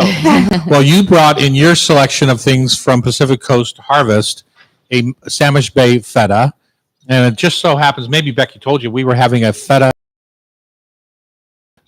She did. for our Hot Stove Society panel because we like as many things in the marketplace as we can and that are more recognizable brands. So we'll shop at a Target or we'll shop at Met Market or, you know, we'll kind of go across the board to see what's out there and then try them against each other and help you decide what to buy at the grocery. Because when you're standing in the cheese department and you see 4 different fetas, it's hard to know what It's to do. overwhelming. Yeah, it's overwhelming. Same thing with canned tomatoes or honey or whatever. So tell us. All right. Well, we have 5 fetas. We had 2 from Greece, 1 from right here in Washington, the Samish Bay, California, and Wisconsin. And then one of those is vegan as well. And they're in order in honor of Chris. They're from proximity to where we are. So we start with the Samish Bay, Washington, Very nice. and then we end in Greece. Okay, so for me, I'm going to take this on. For me, when I want a piece of feta, you know, we have Lola downstairs, a Greek spirited restaurant. When I want a chunk of feta, I want a chunk. Okay. I don't like the really fine crumbles. Mhm. And then when we serve it on our Greek salad downstairs, it comes in a slab. I want it salty. You know, feta is brined in salt water, and that's kind of how it's aged. When we first started getting feta in for Lola 21, 22 years ago, it came in oak barrels. So we had a barrel-aged feta Mhm. that we had to open with a hatchet. And It was getting the awesome. wood Sounds romantic. getting the wood chips out of the cheese was a difficult scenario. And then it came from Greece. So by law in the European Union, you said it has to be 70% sheep's milk and 30% goat's milk. At least 70% sheep's milk and up to 30% goat. Okay. And they have to be coming from the same region. And the milk does. Yes. Yes. And I have seen several in the marketplace that are 100% sheep's milk, which Ah. is what I go for personally. Ooh. Yeah. So anyway, so that's kind of my story on feta, why I like it. I don't generally put it on a cheese board. It's not that kind of cheese. I almost always put it out in a cooking situation. Do you ever Like a- do you ever crumble the feta? I don't unless I'm inside something like maybe I'm making a spinach and feta spanakopita, or you know, then I might crumble it up. Right. But even then, I probably would use more of a soft ripened goat cheese because it melts better. Feta does not melt like other cheeses melt. no, you want some toothiness. Yeah, to exactly. Whatever it So is. I want the toothy, I want the salty, and generally we're going to find out today, generally I want the sheep's milk and goat's milk, which you won't generally find in American-made feta. They're most often cow's milk, Cow's right? milk, yeah. All right. So tell us about, let's see. So you said, do you want to tell us the brands that we have here? Sure. Samish Bay, Belfiore, Athenos, Mount Vikos, just like Feta Violife, which is vegan. And then did you I just brought up the Roussos, Roussas, authentic feta that we use downstairs at Lola. So, Which I don't think a normal person can Yeah. get, right? No. oh yeah, and you probably have to go to Big John's or something like that, or Right. Goodies on Lake City Way. Or you could pay a ton of money on Goodies, if Amazon. you go to Goodies on Lake City Way, it's the best Mediterranean market going. Oh, that's a good It's tip. very, I mean, I say best. You know, De Laurentiis is a beautiful Mediterranean market, and so I don't mean to say best, but it's a very authentic, what I feel, Mediterranean market. Uh-huh. And like the one downstairs comes in a 20-pound tin, you can buy it there, probably the same brand, where they just cut slabs off for Uh-huh. you from the tin. It doesn't come in oak barrels anymore, Oh, sadly. So sad. or maybe it doesn't. We just can't afford it. Yeah. So what was your favorite, Dad? My favorite today was number 4, which was the Mount Vikos, and it's probably the one I see most in grocery stores out there in the world. And it's a sheep-goat combo, and it's nice and salty. It's got a good firm texture, and it is got a sourness that I really like in that comes from the brine and from the sheep-goat combo. Yeah. Yeah. I think that speaks a little bit to where you're shopping because I definitely feel like the Athenos brand is the most like widely available Mm-hmm. in the market. it comes in the slab or the pre-crumbled. Usually there's like 5 or 6 varieties. A lot of times it's also like you see their hummus a lot, things like that. Mhm. But it's 100% cow's milk, and it kind of shows. Yeah. The Mount Vicos is my favorite as well. That is the one that I typically buy in the store. Although I used to get the Samish Bay one all the time when I was doing more of the Pacific Coast boxes. I like the Mount Vicos too because it has the texture and the firmness, but as soon as you put it in your mouth or you could crumble it, but it gets real smooth as well. So there's almost a melting sensation that I don't know how they did that, but it makes it super versatile Yeah. for a lot of different meals that you might want to prep or forms you want to get it in. Yeah. It's I love this type of cheese because it's unlike anything else out there in the marketplace. And I don't have a lot of experience with cheese from Norway and places that might have similar. But for me, when you're talking about the French cheese Comté or Blues or the Italian cheese, there's just nothing quite like feta. Yeah. And I love that about it. It's a unique flavor, I Yeah. think, for sure. And style. It's the unique chunk. And like I said, it doesn't melt in the same way that we're used to cheese melting. And there's like a lot of the salt, right? You can't have any much flavor without the salt, so it comes pre-salted. So I don't know if you guys ever salt your cheese, but I don't. have to But don't. I mean, Feta. so especially if I'm going to melt something, I will put a little bit on there because it'll begin. I mean, that's how you make cheese as well. And so you lose some of it, and then I put some back on. I mean, my wife and I are pretty big vegetable eaters, so we're always needing to add salt to things. And so feta allows it to be right there in it, which flavors the dish and I think brings it out, which without anything to complement it to, even here I was eating all this feta and I was getting parched. Yeah. Well, if it is too salty for you, like you couldn't make a cheese too salty for my mother. She puts salt on everything. Are you But salty if this about happens that? to be too salty for you, it's a water brine in the first place. Just happens to be a salted water brine. Just put it into water for a couple of hours and let some of that salt leach out. That's a great Like tip. on the Samish one, I find actually a little salty, a little overly salty. Delicious, but that's the first thing that hit me. And it could be that it's just building on my palate at this point, having tasted all of these. But yeah, just pop it into a little room temperature water. If it's ice cold, it won't do much. But if it's room temperature, not hot, room temperature for an hour or two, you'll leach some of that salt out. And if it's a problem, for me, it's not generally a problem. That's brilliant because I love the Samish Bay, but I did find it's a little salty and I'd be careful with what I'm putting it on. But I'm going to do that trick. Well, I try think it, it's yeah. also like feta is not typically one of those cheeses that you're just eating by itself. And so Right. if you are not over salting whatever you're putting it on, use it as your salt the same way you would maybe a Parmesan or something like that that's so salty. And then All right, Chris, thank you so much for your expertise. Loretta, you wanted to talk about Backpack Brigade a little bit. Yeah, I do. 2 minutes. I have 2 minutes to talk about. So as some may know, I am on the board of an organization called Backpack Brigade, and I wanted to take a second to plug them because we have so much stuff coming up. Backpack Brigade provides weekend hunger bags to children at risk of going hungry without school lunch on the weekends. So every weekend they send kids home with a bag of food to make sure that they can eat all weekend. And they operate in this really unique area that is hard to get funding for because they're not a food bank and they're not a school lunch program. And those are kind of two categories that are funded.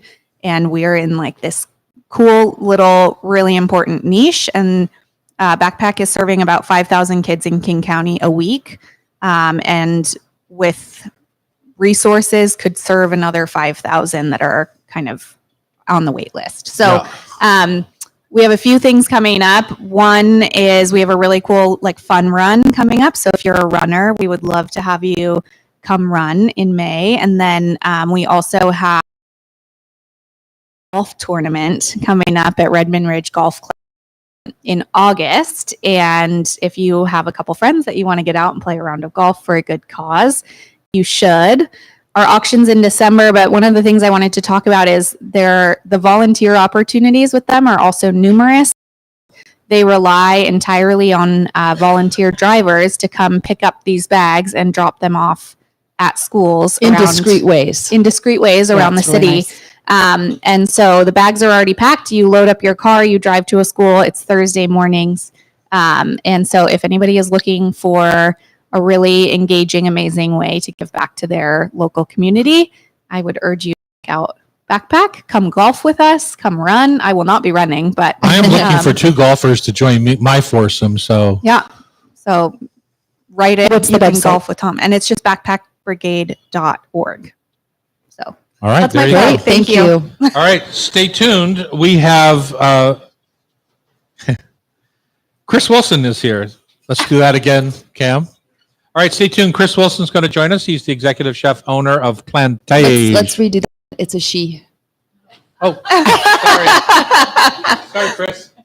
Nice meeting you. and it's Plantage. It's plantage like cabbage. They. How about if I go they? I Just go she. just Here. Up next, we have Chris Wilson here, the executive director and owner of Plantage. Plantage. Up next, we have Chris Wilson, the executive chef and owner of Plantage, Bellingham, Washington. And if you haven't met Chris, you should. Chris and Chris. Chris. On Cairo Radio, it's the Hot Stove Society Show, 97.3 FM.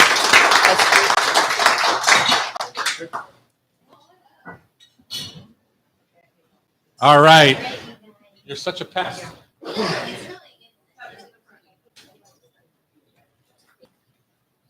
What mountain is that on? Vesuvius? Mount Vesuvius? It could be any mountain. Yeah. You have to pay your money. All right. Come golf.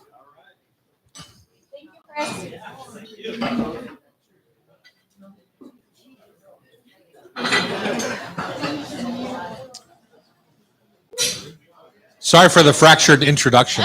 No worries. Closer. It's a little intimidating. In like an inch. Am I good there?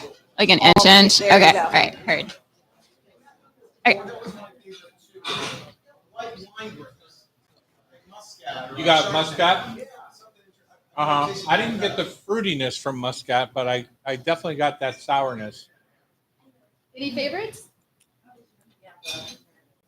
Meredith, yeah. Number 4. You ruined them on the Meredith. I know, that was just a little treat to see how amazing sheep's milk can be. You have one more taste coming your way. Cam, is that true? Yep. Pass Yep. out the. Danae, are you here? Oh, Annie, are you here? Can you pass out the? Can you pass out the Can you believe how sour an attitude she has? You taste like the number 4 feta.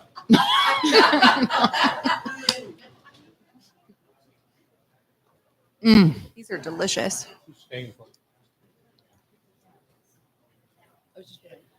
Okay.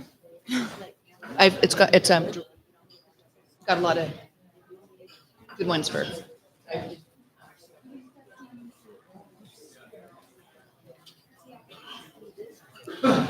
Are you ready? I'm ready. You want to practice on the mic with me? Yeah. How's that? Get right up there. No. And they told me really, really close. Yeah. get There. right up We there?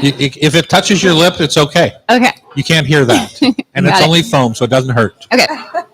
All good. It's not like it's a sharp knife. These are so good. I'm not sure he's ready. Right? Ready? Chris Wilson is here. She's the executive chef owner of Plantage, a plant-based meal subscription. Plantage. Plantain. I didn't say plantain. I said plantain. I can't help. I just want to embellish a little bit. Plantage. Plantage. Welcome back. Chris Wilson is here, executive chef owner of Plantage, a plant-based meal subscription service in Bellingham, Washington. And on top of all that, she brought us delicious cookies. Loretta is freaking out over there. Yeah, those are delicious. Thank you. You're They're welcome. gluten- Tell us about you and what you're doing. They are. Yeah, so plantage. A lot of people do call it plantage. I never corrected it. Don't you think it's sexier, it sounds plantage? fancy, right? Yeah. So I take it either way. I want to wear heels when I say that word. Right, you should. So yeah, the word, we were just trying to come up with something kind of unique.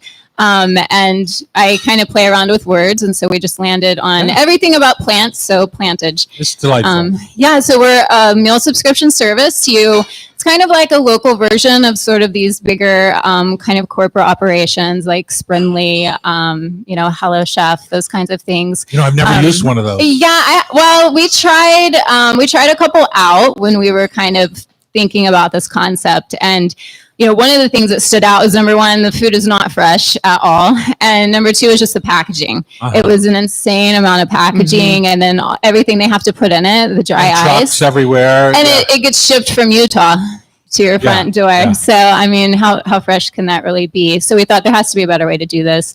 I had a business before called Plants to Plates, where it was a private chef service. So we would go into people's homes and make food for them. And this really was kind of born from that. And just kind of stock their freezers. Well, not their freezer. It was all fresh food Okay. meant to be eaten that week. So we would do just a menu. It was more curated to the families, I see. just, in a private chef kind of style. So it would just kind of stock their fridge up with, breakfast, lunch, dinner for their week.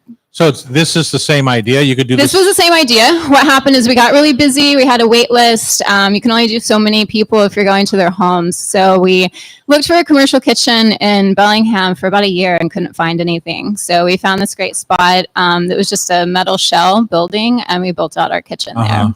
So we kind of took that idea and turned it into something we could take to more people. That often works better anyway, because you kind Way of, better. you do your own lineup of Yeah. equipment that you need, and some pieces of equipment are more unique to other menus. we'll Yeah, say. totally. Yeah. I mean, it's really more of a production kitchen. Uh-huh. So yeah, the equipment we needed was a lot different than what Yeah. you would typically find. So go ahead, Can you give us an example of some of your top sellers, your hits? Becky. You've tried everything in the world when it comes to things like this. Have you tried this? No, because I'm too far away. Yeah, we don't Oh. deliver. It's one of kind of the key differences to what we do is we package all of the meals, and then our clients come in every week and pick up their box I of see. meals. Okay. Yeah. A couple of reasons You'll for still that. see her face. I guarantee it. She'll be driving up. Yeah, well, come see us. We have a grab and go component, so you can get kind of more simple versions of what we do just on a walk-in basis. That's great. Or expand to Kirkland. Yeah, that's kind of long-term goals for sure. Okay, great. But can you tell us what are hits, like people that maybe aren't plant-based, but you're trying to, give them a good taste? What would you? Well, the interesting thing, we're plant-based. I'm vegan, so everything we do is vegan. We have 110 families that are subscribed that pick up weekly, and we have 3 vegans of all of that. Right. So it's mostly That's people. funny. Yeah, it was surprising. Uh-huh. And at first I was kind of disappointed, but then I realized, wait, that's fantastic. Yeah, I all of often these people. eat vegetarian, but I never really eat vegan. Yeah, well, and we don't really use the word vegan in our marketing or even our labeling. We're whole food plant-based. So really what we're about is just using whole foods and kind of getting as much variety as you can into each meal. How many, if somebody is subscribed, what are they getting? What in are a they week? getting? Yeah. Right. So a box is 3 meals. So it's going to be 3 complete dinners. And when we do an entree, there's probably 5 or 6 components to the entree. So we package everything separately so that it holds up for the Okay. whole week. So you'll have sauces, garnishes, things like that on the side. So you're getting 3 entrees, and then the different packages are just how many portions. Hey, you're dancing around. What are the entrees here? Okay, let's see. What did we do last week? We had a shepherd's pie. We're kind of just getting out of our winter menus. Everything rotates seasonally. You typically won't see the same entree for like 4 months at a time. So it's always kind of new and exciting every Monday morning. But we did a shepherd's pie. So we do a lentil base, and then just this really flavorful broth. We use shiitake mushrooms a lot, and I a love lot of those. red My wine. favorites, yeah. So it really kind of gives it this meaty sort of flavor. And then we do just the mashed potatoes. We do everything in house. Everything's from scratch. So we Uh-huh. make cashew milk from scratch, and that's what we use to enrich the potatoes with. So that one's always a really big hit. Sounds delicious. I'm making a vegan entree for 600 here in a couple of weeks, Nice. and I'm using cashew cheese for the first time in my potato cabbage rolls, my mashed potato cabbage rolls, Nice. which you're welcome to steal if you'd like. They're 100% vegan. They got a little zucchini basil relish on top. But for me as a chef, I have to think about when I'm doing vegan. It's like, oh yeah, I can't use cheese, or I can't. For you, it must come Yeah. so naturally at this point. I mean, it does at this point, but I've only been vegan for 7 years. So Takes you know, a while, doesn't it? It's just, you know what it is? It's a mindset shift. And so I get a lot of people who want to kind of transition to more plant-based. And it's about just kind of changing the way you think about food, because everything in our culture is so meat centric. Yeah. And so you kind of have to just step back from that. I used to do, kind of one-on-one counseling with people on how to sort of transition. And I would literally take them to Whole Foods, and we'd walk in, and it's like, okay, where do you start? If you don't know what you're having for dinner, like, what do you do? Because most people go, oh, I want fish, or I want chicken, or I want You pork. start with the protein. You start with the protein, and then you add a vegetable or a starch, and you Yeah, kind of you go kinda from work there. your So way- you just have to reframe it. And so I would take people in and say, okay, look around, like, let's start at the produce department. That's Right. where we're going to start. Uh-huh. And number one, what's, in season, which you can usually tell because it's on sale. So you're saving money, you're eating more locally, you're eating higher nutrient food if it's in season. Right. So kind of what we do is really more around the health aspect of what you're eating than whether it's vegan or not. Okay, you're holding my hand. We're in the Whole Foods produce department, and I'm always heading towards the meat department first for Right. fish, but now we're just in there entree-based produce. Like, what is going to drive my entree thought? Right. I mean, Potatoes? I mean, where do you lentils, beans? so, I mean, that's not where I start. Okay, that's why I'm asking. What do you do? Just in the produce You're holding my department. hand, remember? I'm holding your hand and I'm walking you through, and I literally freaking will out. tell you, okay, what looks bright? What's the brightest looking thing here? What looks local? That's A lot of times interesting. they'll have signs that say this is local. Uh-huh. So start there. Start it. If you're really looking to get as nutrient dense as you can, then you want to get as in season as you can and Okay. as local as you can. So you kind of start there, and then you just start to build from that. Okay, And it kind local of- asparagus is on sale right Yeah. now. It's coming in the season. Totally. What are you going to do? Okay, so you're going to start there, and then you're going to say, I do need protein. We have to have Okay. protein in everything. And so it's like, do you want to do legumes? Do you want to do some kind of soy product? We, in our kitchen, we don't use any manufactured like fake meats or anything like that. But tofu you use? Tofu, we use tofu, we Uh-huh. use tempeh, which is arguably better than tofu. Uh-huh. And we, You know, use just a second. I'm Yeah. so happy to hear you say you don't use a bunch of that manufactured we fake don't. meat stuff Yeah. because it It's drives not me food. nuts. Yeah, I'm not a fan of it. My kids eat it, so you'll find it in my house occasionally, but you're not going to find it in my kitchen. Okay, so now we got asparagus. We've got lentils. What else? Where are we Yeah. heading? Herbs. You're going to go to Herbs. herbs. Oh, yeah. Yeah, That's a good point. 'Cause Absolutely. That makes everything better. So much. And the other thing about plant-based cooking is it's kind of fast. You can make some really incredible meals really quickly if you think about like stir fries and how quick it is to throw that together, if you're steaming vegetables. So it's like once you're kind of picking those ingredients that really look good and are speaking to you, then just having a little bit of background knowledge in how to just, incorporate different spices and herbs into Uh-huh. them. Are we heading down the canned food aisle? I mean, do you ever use canned beans or frozen peas or? Not a lot. Not We a lot. use canned tomatoes, Okay. I think, in our kitchen, we keep canned tomatoes. We keep canned beans for something, if we're in a pinch or if it's a small component. Uh-huh. But we get most of our beans from Rancho Gordo out of Yes. So you're- California. And You're they're just rehydrating and incredible. cooking. Yeah. Yeah, we'll soak them typically overnight and then cook them from scratch. They're incredible. A lot of people say they don't like beans. They'll come in, oh, so many of your dishes have beans. We Yeah. don't, I don't like them. They don't agree with me. So we'll just try them. We cook them differently. We're getting better quality beans, and I've converted nearly every person Uh-huh. that thought they didn't like them. With no Beano. Do I know? No. No, You're not relying on Beano. They have great recipes, and I learned that you can, after you make them, you can just freeze them in the broth. Yeah. That you put rosemary or other herbs or whatever in there, and they come out perfectly. And they're They do. so much more delicious than canned if you take the time. No, absolutely. And it takes time, it's clock time, but it's not work time. So you can kind of set it and forget it. And then it just makes these incredible rich broths. Some of their, larger like red beans will make this incredible broth to do soups and things So like you're that. not against, let's say you bought a pound of the Rancho Gordo, cooking the whole pound, preserving them in their broth Yeah. in the freezer Yeah. so that you can use a eighth or a quarter of a pound when you're ready for Oh, them. for sure. That's for all sure. cool with you. Yeah, that'd be Okay. smart. Are you Interesting. cooking any vegan at home at this time? I mean, I will make a stir fry with tofu. Plant-based. Okay. Like Uh-huh. we make Your kids love my kids tofu. love tofu, so I will fry tofu and then stir fry my veggies and put them together and then Uh-huh. put them with rice.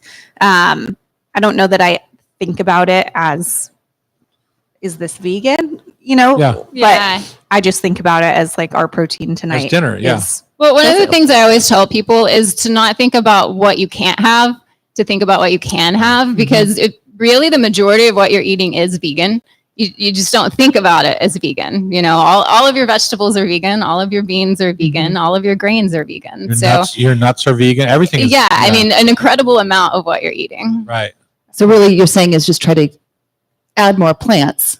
Yeah. And that kind of crowds out. Yeah, And exactly. even if you're doing it as a strategy, like in 3 months, I'll have 2/3 of my plate vegan. In 4 months. Yeah, I mean, start small. Add Yeah. add one vegetable to everything that you're doing. It's it's not it doesn't have to be a polarization. It doesn't Right. have to be all. Or it could be like me, where you're just in the mood for I love vegetables, and so I probably eat vegetarian at least one night a week without even thinking about it. Right. So yeah, It's just what you're craving. that's what I'm craving. Interesting. All right, Chris Wilson's been our guest, the executive chef and owner of Plantage, a meal-based subscription service in Bellingham, Washington.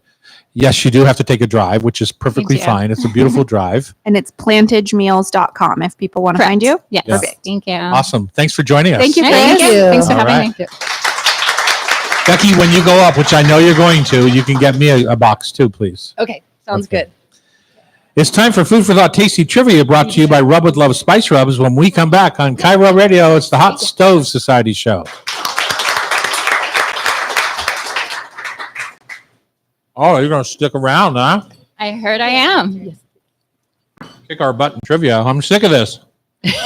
What cookies are we eating, by the way? Oh, this is our monster cookie. So it's a peanut butter base with oats, a little bit of buckwheat flour, chocolate gems, and chocolate chips. Delicious. I've already asked if she would make them and ship them. One of the things I don't get about vegans is the whole dairy situation Hmm. of no dairy. What's the reasoning? I Is it mean, just a health reason, well, or it's the way kind the of animals are treated? it's kind of a loaded question, but the way I'll answer it is We're not on the radio, by there's, the way. okay, perfect. We're on There's YouTube. basically three reasons people go vegan, and they're all around health. Uh-huh. So it's the health of the planet, the health of your body, or the health of animals in general. So I think that question is different for different people. Which went- level of health? Which Exactly. on their Like choosing, yeah. what is it that is driving you to eat that way Mhm. to start with? So Are there any vegan items like avocados or almonds or something that are not good for the planet? Like what you're suggesting, dairy cattle Yeah. are not good for the planet, which I totally get. I drive by them all the time to my farm in Prosser, and they're gross. Some of them are gross. yeah. But there's also other vegan items that harm the planet, like almonds, right? That take, it's my understanding it takes 40 gallons of water for every Yeah, almond that's on the right. tree? Yeah, that's Yeah. a lot No, in a absolutely. water parched area of the world. Yeah. Yeah. No, that's an excellent point. And so a lot of times, that's going to come down to where are you sourcing your ingredients from? Are they using ethical practices? I mean, cacao is a great example of that. How are those farms being tended? How are they, being employed? And then also just kind of this idea that how much of that are you using every day? The world can't sustain every person Right. having avocado toast 3 times a day. I love it right? so much, though. I know, it's really good. It's really But good. it's more about being mindful and cognizant of the impact that you're having. So would a vegan, if you were up in where you live in Bellingham and you have a 6-cow dairy neighbor, would you eat that cheese because they're raised in a more humane way, or I mean, can I vegans wouldn't, cross over but like that way? yeah, I think, you just wouldn't call yourself vegan at that Okay. point. Like it just Yeah. becomes a labeling issue. Then you're a So, vegetarian. plant-based. Yeah. Yeah, exactly. Yeah. Yeah. There's some fine lines there that I've, as a chef, Yeah, I no, find there interesting, definitely yeah. are. Honey is another really good example of something that some vegans will have honey and some won't. So there's a few gray areas for sure. and is that an earth problem, or is that It's more just how you It's an define animal the worker product, bee. so. Yeah. Huh. So, yeah, I struggle with some of those things, and it's not because I don't I'm being judgy. It's just like, You don't know. it's Yeah, not as or it common doesn't sense make- to me. yeah. Right. All right, welcome back. It's the Hot Stove Society Show. Last segment. Of course, it's our traditional food for thought tasty trivia quiz brought to you by Rub with Love Spice Blends. You can fill your Easter basket with very colorful jars of our Rub with Love by stopping by our Ballard location of Serious Pie, which is where we actually make our whole spice line, right there in the middle of Ballard, 52nd and 14th Northwest.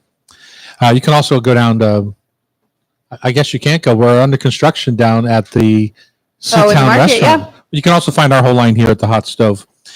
Becky, how do we play the game and how do I win? Because you've been, Well, it was Jim It's- Mauer's questions. That was yeah, not it's me. been That a- was- it's been a rough that was go. a rough week. yeah. Well, we've got a wonderful guest here, Chris Wilson from Plantage, and she's going to be the contestant number 2. Each of you get 5 questions, and the winner gets to pick out an audience member to take Perfect. a stroll through the gift shop and pick up a 3 different spice blends for free. Or so- it's- you can pick up 3 of the same if you prefer. True.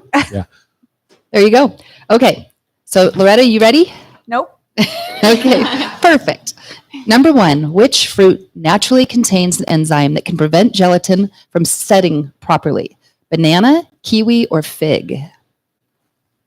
Kiwi. It's kiwi, along with pineapple and papaya, contains the enzyme actindin, which breaks down protein, disrupting gelatin's ability to firm up. That's why you've probably never seen kiwi curd. Is that the same with a vegan protein? A vegan gelatin? That's a great question. I don't know the that either, answer. yeah. Okay, what's next? From its pronunciation, you might think it was made for footwear, but what bakery product made using butter, flour, eggs, and water gets its name from the French for cabbage due to its shape? Shoe. Choux pastry, you got it. That was good, Becky. As in Thank you. pata choux? Yeah, pas de choux. Oh my like shoot God. it. Yeah. Okay, You were up too late. probably true. From the Italian for bone with a hole, what classic dish consists of veal shanks braised with vegetables, white wine, and broth? And I heard it over here. Ossobuco. Osso buco, you got it. Number 4, if you see aligoté potatoes on a menu, what French dish is this referring to? Aligoté, would you like options? Like the whipped smooth mashed potato, right? Yes, with cheese. Yes, you got it. Didn't even need the hints. Okay, number 5, true or false? Yeah, I just like potatoes. you know all those. Okay, I'll keep that in mind. Number 5, true or false? Soaking sunchokes, also known as Jerusalem artichokes or fartichokes, in lemon water, can help reduce gassy effects. Is that true or false? True.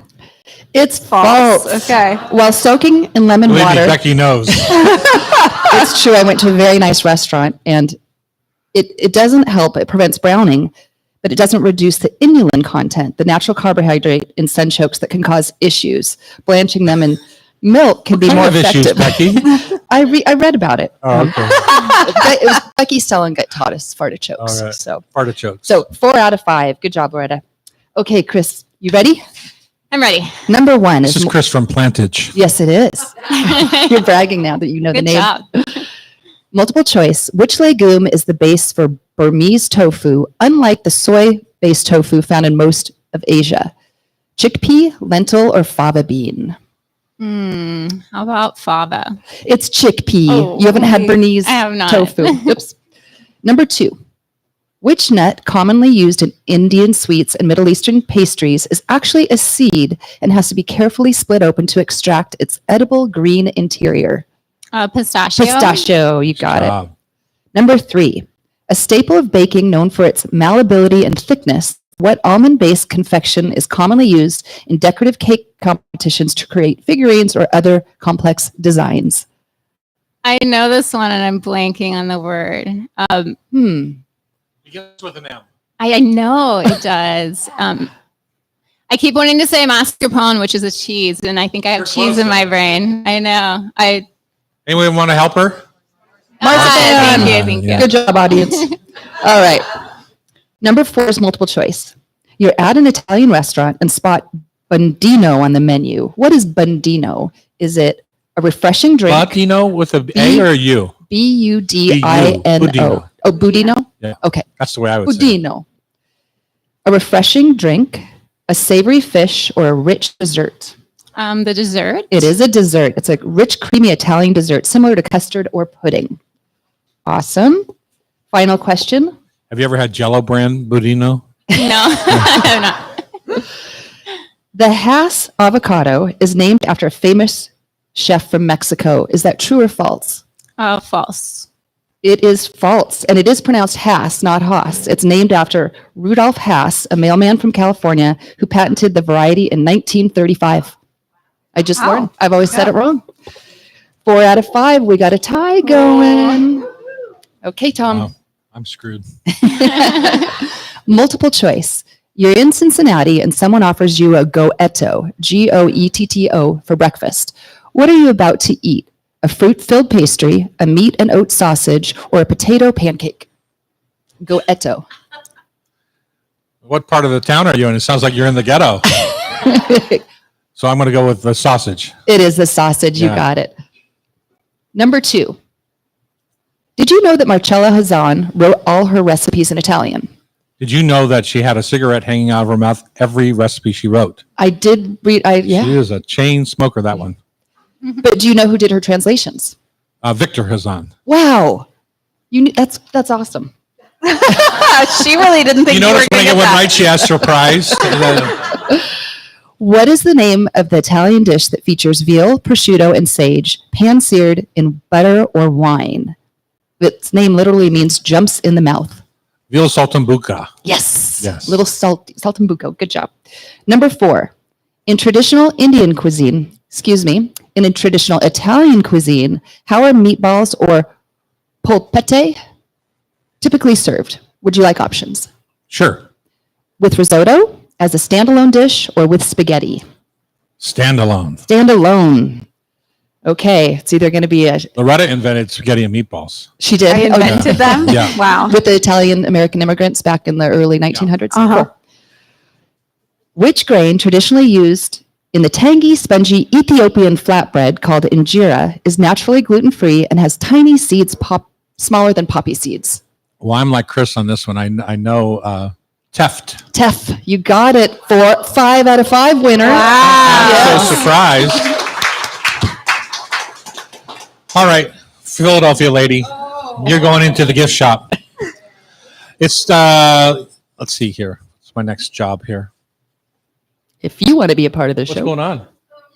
You're making me nervous over there. Yeah, she's really hovering. It's like a prison guard. If you want to be part of the show, like Chris and our Philadelphia friend, you can join the community at YouTube Live at Tom Douglas & Co. or buy a ticket to join us here in the studio at hotstovesociety.com. Show is produced by Becky. Lovely today. Thank you for letting me win. Cameron Thomas was on technical, and our editor at Cairo is Sean. Please don't call me Del Torre. If you missed any episode of our Hot Stove Society show in Cairo, just listen via podcast with your favorite podcast app. Thank you for listening. Doesn't that kind of make sense? Use your favorite podcast app. Yeah, that's not what you said last time. Yeah, whatever. Okay. Thanks for listening. All right. What did I say last time that had you all worked I up? don't, it was Just go subscribe. Go. It was You're like, like- subscribe somehow. Like go get it or something. Yeah. I don't know. It That was was funny. weird. Okay, quiet on the set, please. Quiet on the set, kitchen, team. That includes you, Danae. Hi, I'm Chef Tom Douglas. And I'm Loretta Douglas. Oh, I wasn't very excited in that one, was I? Hi, I'm Chef Tom Douglas. And I'm Loretta Douglas. Today on the Hot Stove Society radio show, Chris Tini from Pacific Coast Harvest joins us. Talk about what? Chris Tini from Pacific Coast Harvest joins us with a new concept. It's not new. He's been doing it for a while. yeah, and Sean just has to cut it shorter anyway. So just read it as it is. Chris Tini from Pacific Coast Harvest joins us today. Hot Stove Society tasting panel takes on feta cheese. Wait, who wrote this? Today on the Hot Stove Society radio show, Chris Tini from Pacific Coast Farm joins us, an old pal of Loretta Douglas. It's not a farm. Harvest. Today on the Hot Stove Society radio show, Chris Tini from Pacific Coast Harvest joins us, an old pal of Loretta's. The Hot Stove Society tasting panel gets salty with feta cheese showdown, and we dive into plant-based cuisine with Chef Chris Wilson of Plantage. I almost said it again. And we delve into plant-based cuisine with Chef Chris Wilson from Plantage in Bellingham. Plantage. And we delve into plant-based cuisine with Chef Chris Wilson from Plantage in Bellingham, Washington. Good You job. should really change your name. And this is one take, Tom. It's never been like this. So Did you have fun today? Yeah. great. Thank you, Chris. Good. You got lots. What was your favorite bite of the day? You got lots of different tastes today. Oh, don't suck up to him.